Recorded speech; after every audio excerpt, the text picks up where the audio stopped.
नमस्कार, स्वागत है आप सभी का आपके अपने यूट्यूब चैनल टीचिंग अड्डा 2.0 में। सभी का स्वागत करता हूं और आज एक और सेशन लेकर आए हैं मनोविज्ञान के कुछ महत्वपूर्ण परिभाषाओं और उससे संबंधित प्रश्नों के बारे में। और मनोविज्ञान के महत्वपूर्ण प्रश्न हैं जो आपके किसी भी एग्जाम में, टेट संबंधी एग्जाम में इम्पोर्टेंट हैं। चलिए क्वेश्चन हम स्टार्ट करते हैं। निम्नलिखित में से किस अवस्था में बालक अपने समकक्षी वर्ग का सदस्य बनते हैं? वयस्क अवस्था में, बालक बाल्यावस्था में, किशोरावस्था में, पूर्व बाल्यावस्था में। तो याद रखना किस अवस्था में, बाल्यावस्था में बालक क्या बनता है? अपने समवयस्क का, या कह लीजिए कि जो उसके समकक्षी होते हैं उसके सदस्य बन जाते हैं। कहने का मतलब होता है कि बालक एक सक्रिय सदस्य बनता है, बाल्यावस्था में समूह में रहना प्रारंभ कर देता है, इसलिए इसे समूह की अवस्था कहते हैं। इस अवस्था में बालक का जो समूह होता है वो समलैंगिक होता है, विषम लैंगिक देखने को नहीं मिलता है। अगला क्वेश्चन आपके स्क्रीन पे आ रहा है। निम्नलिखित में से कौन सी बाल केंद्रित विधि नहीं है? व्याख्यान विधि, प्रोजेक्ट विधि, प्रयोग विधि, प्रयोगशाला विधि। कौन सी विधि बाल केंद्रित विधि नहीं है? याद रखना सबसे प्राचीन विधियों में जिस विधि का खुमार किया जाता है वो विधि है आपकी व्याख्यान विधि। व्याख्यान विधि बड़े बच्चों के लिए उपयोगी है। व्याख्यान विधि बाल केंद्रित ना होकर शिक्षक केंद्रित होता है, जिसमें बालक एक श्रोता के रूप में और शिक्षक एक वक्ता के रूप में कार्य करता है। शिक्षक के द्वारा जो कुछ भी बतलाया जाता है छात्र उसको हूबहू स्वीकार कर लेता है, इसलिए ये कोई बाल केंद्रित विधि नहीं मानी जाती। बाकी सभी आपकी बाल केंद्रित विधि हैं। चलिए अगले क्वेश्चन की तरफ चलते हैं। पदानुक्रमित सिद्धांत किसके द्वारा दिया गया था? बर्ट तथा वर्नर के द्वारा, वाटसन के द्वारा, सिगमंड फ्रायड के द्वारा, अरस्तु के द्वारा। तो याद रखना अब आपके जहन में ये बन रहा होगा कि भाई पदानुक्रम सिद्धांत किस से संबंधित है? तो ये आपके बुद्धि से संबंधित है। बुद्धि का ये सिद्धांत जो आपके बर्ट तथा बर्नर के द्वारा दिया गया था, जिसका प्रतिपादन उन्होंने 1965 ईस्वी में किया था। फिलिप बर्नर ने 1964 में मानवीय योग्यताओं की संरचना प्रस्तुत करते हुए कहा कि मानवीय योग्यताएं एक कर्मिक रूप में व्यवस्थित होती हैं, और उन्होंने बताया कि सर्वोच्च से सामान्य की तरफ सबसे ऊपर जी योग्यताएं जो हैं क्या होती हैं? विद्यमान होती हैं, पिरामिड के भात में रखी जाती हैं। अगला है प्रेक्षण शब्द का शाब्दिक अर्थ क्या होता है? प्रेक्षण शब्द का शाब्दिक अर्थ क्या होता है? चालक होता है, लंबवत होता है, फेंकना होता है, गति होता है। प्रेक्षण शब्द याद रखना, प्रेक्षण शब्द का शाब्दिक अर्थ क्या होता है?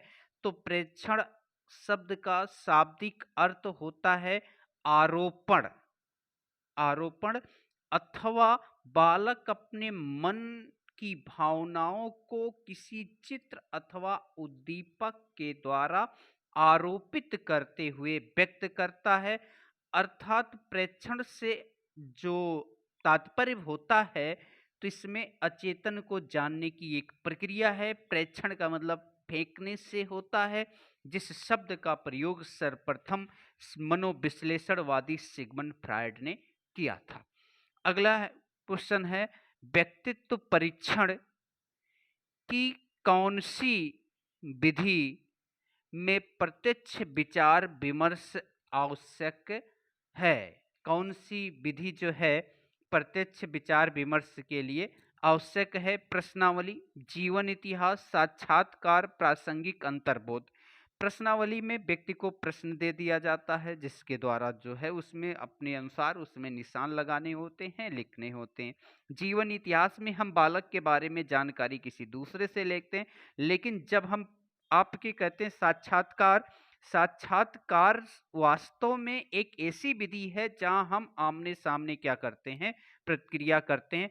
साक्षात्कार में व्यक्ति के ज्ञान की नहीं अपितु बॉडी लैंग्वेज अभिव्यक्ति का अध्ययन किया जाता है।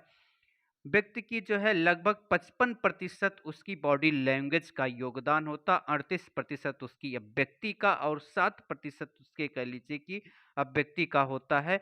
तो याद रखना ये आपके साक्षात्कार में इस्तेमाल किए जाते हैं। चलिए अगली बात करते हैं। गेस्टाल्ट सिद्धांत अधिगम में बल देता है किस पर?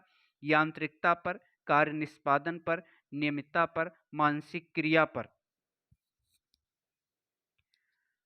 किस पर बल देता है? तो याद रखना सबसे महत्वपूर्ण किस पर? मानसिक क्रिया, क्योंकि गेस्टाल्टवाद जो आधारित होता है वो समस्या पर आधारित होता है। क्योंकि गेस्टाल्टवादी जो विधि है ये आपके एक जो है संज्ञानवादी सिद्धांत के अंतर्गत आता है, जिसमें समस्या को सबसे ज़्यादा महत्व दिया जाता है। और जब समस्या होगी तो सेवर है उसका क्या करना होगा? समाधान भी किया जाता है। और समाधान करने के लिए मेंटल डेवलपमेंट जरूरी है। जब मेंटल डेवलपमेंट होगा तो मानसिक क्रिया है। अगला क्वेश्चन, अधिगम होता है सार्वभौमिक, निरंतर, व्यवहार में अपेक्षाकृत अस्थायी परिवर्तन, उपयुक्त सभी। अधिगम किसे कहते हैं? अधिगम का शाब्दिक अर्थ या कह लीजिए एक संकुचित अर्थ में हम कहें तो सीखना कहा जाता है, और व्यापक अर्थ में कहें तो व्यवहार में परिवर्तन होता है। व्यवहार में परिवर्तन कैसा होता है? तो अपेक्षाकृत अस्थायी परिवर्तन होता है। लेकिन अधिगम एक ही स्थान तक सीमित नहीं होता, एक क्षेत्र से दूसरे, एक स्थान से दूसरे स्थान, अर्थात निरंतर चलने वाली प्रक्रिया है। कोई भी व्यक्ति किसी भी परिस्थिति में कहीं पर भी हो वो सीखेगा जरूर, इसलिए वो क्या हो जाएगा? सार्वभौमिक हो जाता है। अगला, अधिगम हेतु अभिप्रेरणा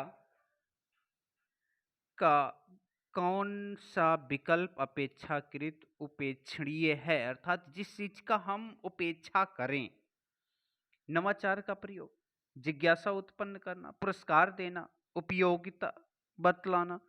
याद रखना कि किस चीज की उपेक्षा कर सकते हैं, किस चीज की उपेक्षा कर सकते हैं। तो याद रखना पुरस्कार अधिक बच्चे को बिगाड़ सकता है। नवाचार का प्रयोग करना, नवाचार का मतलब नए नए विधियों, नए नए तरीकों का प्रयोग कर देना, कुछ ऐसी तरीके का प्रयोग करना ताकि बच्चे के अंदर एक जिज्ञासा हो जाए, जानने की इच्छा जागृत हो जाए। और बालक कोई कार्य क्यों कर रहा है, उस कार्य को करने के पीछे रीजन क्या है, उसका प्रॉफिट क्या है, उससे कहां कहां उपयोग कर सकता, उपयोगिता बतलाइए। व्यक्ति अपने आप अभिप्रेरित हो जाएगा और सीखना प्रारंभ कर देगा। अगला क्वेश्चन है, व्यक्तित्व का कौन सा मनोवैज्ञानिक प्रकार नहीं है? व्यक्तित्व का कौन सा मनोवैज्ञानिक प्रकार नहीं है? अंतर्मुखी, बहिर्मुखी, और एक है परोमुखी और उभयमुखी। ठीक, ये मनोवैज्ञानिक आधार। तो व्यक्तित्व का जो मनोवैज्ञानिक वर्गीकरण किया है, अर्थात मनोवैज्ञानिक गुणों के आधार पर वर्गीकरण किया है, वो है आपके जुंग महोदय या युंग महोदय। इन्होंने वर्गीकरण तो मुख्यतः दो किया था, एक अंतर्मुखी और एक आपके बहिर्मुखी।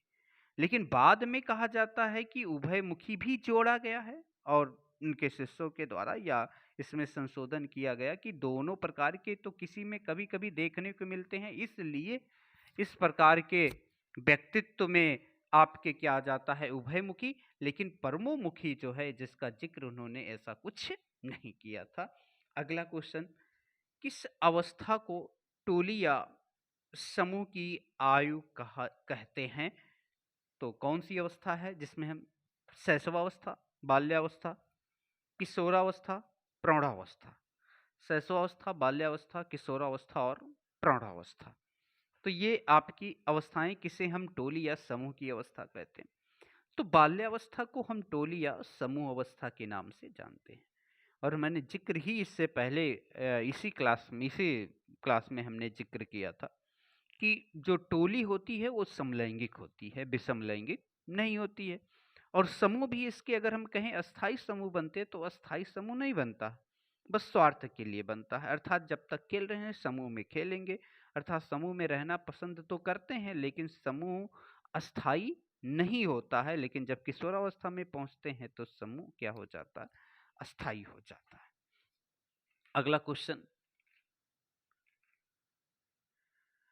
विभिन्न व्यक्तित्व मापन की विधियों द्वारा इसमें प्रयुक्त कार्डों की संख्या में कौन सा युग्म गलत है? रोरसा स्याही धब्बा परीक्षण में 10 कार्ड, प्रासंगिक अंतर्बोध में 31 कार्ड, बाल अंतर्बोध परीक्षण में 10 कार्ड, इनमें से कोई नहीं। कौन सा गलत है? याद रखना इनमें से कोई गलत नहीं है। जब हम बाल प्रासंगिक अंतर्बोध की बात करें तो इसके जनक हैं लियो पोर्ट वैलाक, जो 1948 में 10 चित्रों पर जानवरों के चित्र अंकित किए गए थे, ये बतलाया था, 10 बतलाए थे। और यदि हम रोरसा स्याही धब्बा के परीक्षण की बात करें तो याद रखना रोरसा स्याही धब्बा परीक्षण जिसके जनक जो है हरमन रोरसा हैं, उन्होंने प्रयोग किया था 10 कार्ड। और आपके प्रासंगिक अंतर्बोध की बात करें तो उसमें 31 कार्डों का प्रयोग किया गया था, जिसमें एक कार्ड आपका क्या था? सादा था। अगला क्वेश्चन है, स्कूल पुस्तकालय डॉट डॉट का एक शैक्षणिक यंत्र है। किसका शैक्षणिक यंत्र है? अल्प मूल्य का, थोड़े मूल्य का, ज्यादा मूल्य नहीं, विचारणीय मूल्य का। अर्थात स्कूल में जो लाइब्रेरी होती है वो शिक्षा में किस तरह से योगदान देती है? तो याद रखना एक विचारणीय मूल्य होता है। अर्थात इस लाइब्रेरी पूर्ण रूप से ऐसा कहा जाता है कि विद्यालय की प्राण होती है। लाइब्रेरी में बच्चा स्वतंत्र रूप से अपनी पुस्तकों का चयन करे। ऐसा जिक्र कहाँ पे किया गया था? ऐसा जिक्र आपके एनसीएफ 2005 में किया गया था कि बच्चा लाइब्रेरी में अपने अनुसार पुस्तकों का चयन करे, और चयन करने के लिए उसे चिंतन करना पड़ेगा, अर्थात सोचना पड़ेगा जो उसकी इच्छा हो उसमें। अर्थात एक विचारणीय मूल्यों का क्या होता है? डेवलपमेंट किया जाता है लाइब्रेरी के द्वारा। जब किसी शिक्षक पर प्राधिकारी हावी होते हैं या उसे अन्य कार्य करने के लिए विवश किया जाता है तो उसकी क्षमता, अर्थात कोई उसकी क्षमता क्या होगी? कई गुना बढ़ती है, घटती है, अंशतः घटती है, अप्रभावित रहती है। अर्थात कहने का मतलब होगा क्या? तो ये क्या होगी? उसकी क्षमता क्या होगी? घटेगी।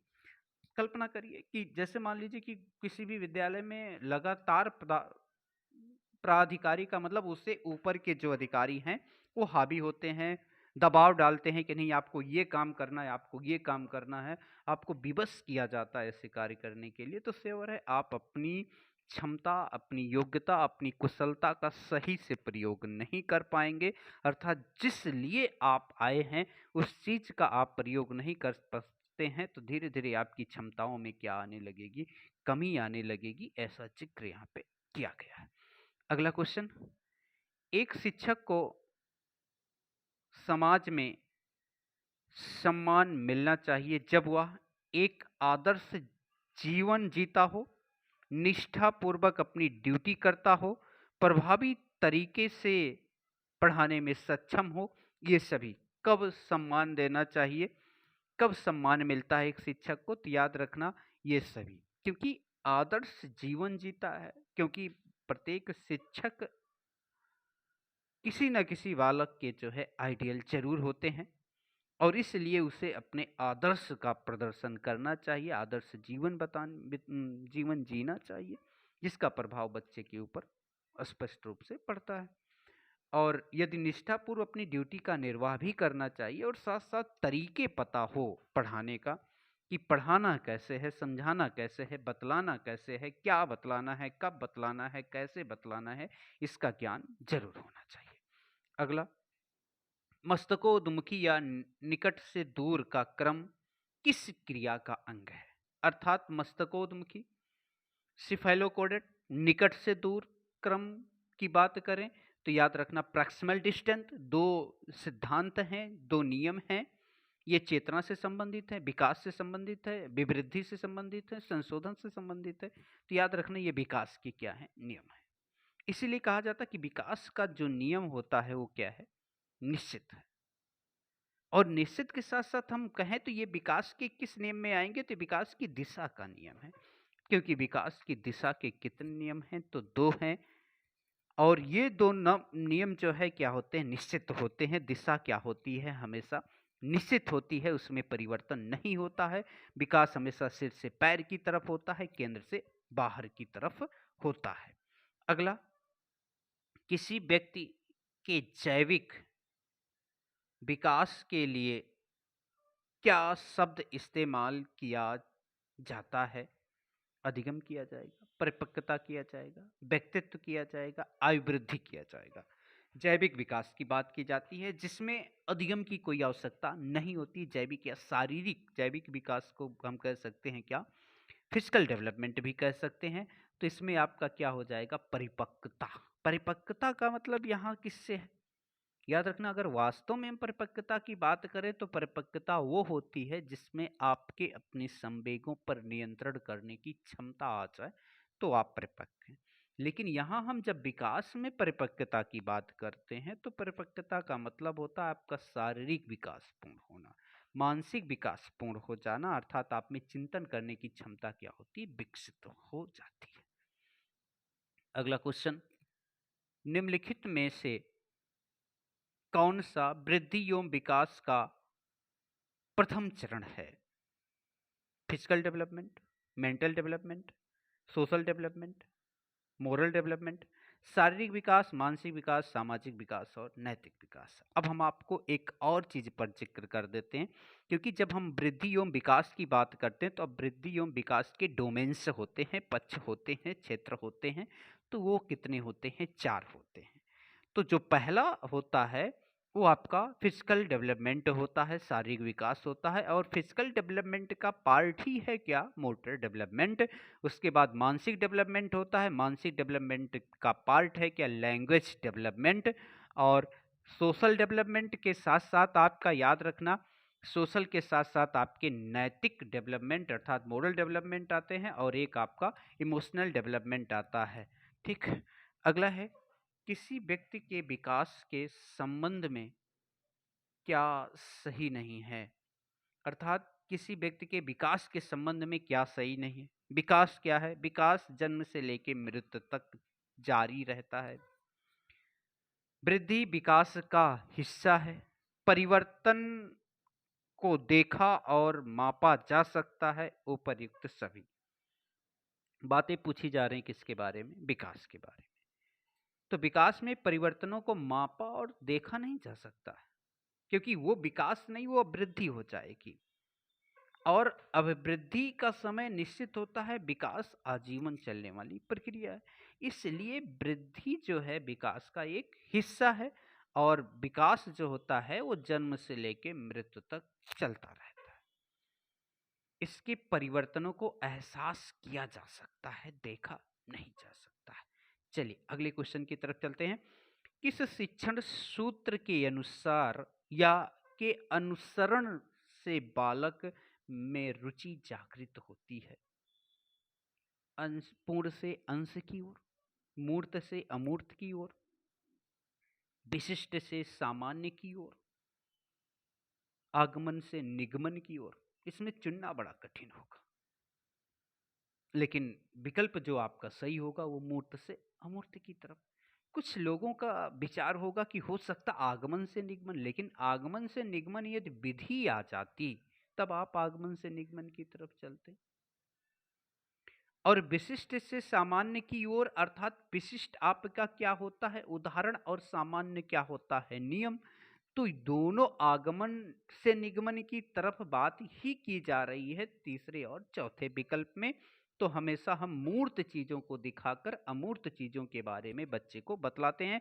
आज के सेशन का आखिरी क्वेश्चन आपकी स्क्रीन पे आ चुका है। निम्नलिखित में से सही कथन बतलाइए। कौन सा कथन सही है? विकास एक अल्पकालिक प्रक्रिया है। विकास में वैयक्तिक भेद नहीं होते हैं। विकास की दर हमेशा एक जैसी नहीं होती है। विकास पूर्व कथनीय नहीं है। तो इसमें बतलाना है कि कौन सा कथन सही कथन है। तो याद रखना, विकास एक अल्पकालिक प्रक्रिया है। अल्पकालिक प्रक्रिया नहीं है, बल्कि दीर्घकालिक प्रक्रिया होती है। विकास में वैयक्तिक भेद नहीं होते हैं, तो विकास में वैयक्तिक भिन्नता पाई जाती है। और विकास पूर्व कथनीय नहीं है, तो विकास पूर्व कथनीय है, पूर्व अनुमानीय है, पूर्वालोकन किया जा सकता, अनुमान लगाया जा सकता। विकास की दर हमेशा एक जैसी नहीं होती। ये विकल्प आपका सही होगा। तो ये थे आपके 20 क्वेश्चन। आशा करते हैं आपको ये क्वेश्चन अच्छे लगे होंगे, या अच्छे लगे होंगे, समझ में आए होंगे। तो कमेंट करिएगा। अगर नए होंगे तो चैनल को सब्सक्राइब कर दीजिएगा, बेल आइकन दबा दीजिएगा, ताकि नोटिफिकेशन आपको सबसे पहले मिले। फिर मिलते हैं आपको एक नई क्लास और नए प्रश्नों के साथ, अच्छे से प्रश्नों के साथ। तब तक हम आपसे लेते हैं अलविदा। अगली क्लास के लिए फिर आप मुझसे जुड़िएगा। आप सभी का हमारे साथ इतने समय तक बने रहने के लिए बहुत बहुत धन्यवाद। फिर मिलते हैं अगली क्लास में। जय हिंद, वंदे मातरम।